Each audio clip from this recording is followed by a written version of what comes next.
Social मीडियात माझ्या विरुद्ध पैसे देऊन मोहीम सुरू करण्यात आली असं केंद्रीय मंत्री नितीन गडकरी यांनी आरोप केलाय।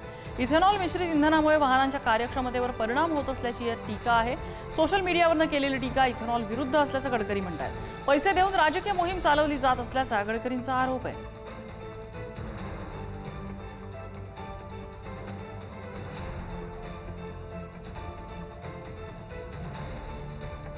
अब जैसे आपकी इंडस्ट्री है वैसे हमारा पॉलिटिक्स भी है, तो ये सोशल मीडिया का जो कैंपेन था वो पेड कैंपेन था, वो अगेंस्ट इथेनॉल था और पॉलिटिकली टारगेट मुझे करने के लिए था। अब मैं जवाब दूं तो ये मीडिया वाले आपके कॉन्फ्रेंस को छोड़कर वही बातें कल छापेंगे। तो मैं इतना ही कहूंगा कि वो जो कुछ था उसमें कोई तथ्य नहीं था, सब बातें क्लियर हुई है। एखाद्या समाजहितासाठी घेतलेल्या निर्णयाच्या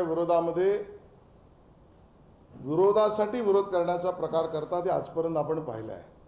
आणि त्यामुळे नितीनजी जर म्हणाले असतील तर त्यात तथ्य आहे।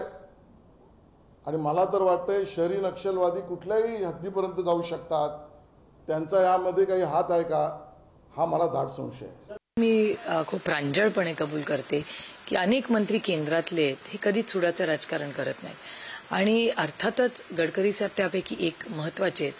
तुम्ही कुठल्याही खासदाराला विचारा, तो जेव्हा जातो कुठल्याही पक्षाचा असेल तर गडकरी साहेब कधीच नाही म्हणत नाहीत आणि कुठल्याही पक्षाच्या म्हणजे सत्तेत असू दे विरोधात असू दे, कारण का त्यांचं मत असं आहे की चांगली कामंही झाली पाहिजेत आणि असे अनेक मंत्री आहेत।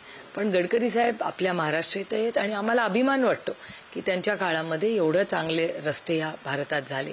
त्यामुळे त्यांच्या विरोधात हे जे काही कट कारस्थान झालेलं आहे हे खूप दुर्दैवी। एखादा माणूस जर चांगलं काम करत असेल तर त्याच्या मागे असं लागणं हे किती योग्य आहे याचा आत्मचिंतन आरोप करणाऱ्यांनी विचार केला पाहिजे।